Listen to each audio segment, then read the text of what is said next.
where the wind was coming this way. It's just there was a lot of trees blown from this branch out in this field. The ride through the woods of Toombs County looks a lot different now. Stumps where tall white oaks used to tower.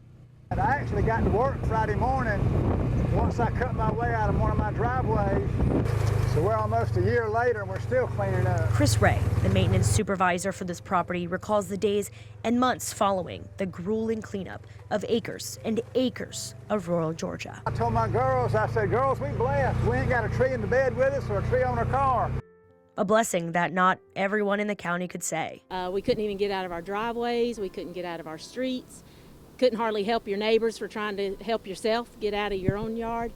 Jennifer Mills runs Bread of Heaven Food Drive, a drive that ultimately ended up serving over 180,000 meals throughout the months to follow.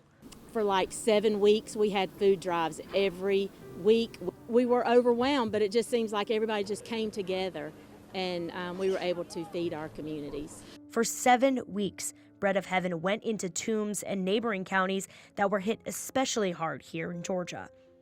With that, they found who they could and helped how they could.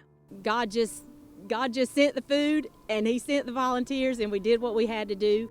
Almost 365 days later, Stephen says there are fewer people in need of help than in the immediate aftermath of Helene, but still more than before the storm. We're still seeing some of those that are still struggling, needing help. They're still displaced.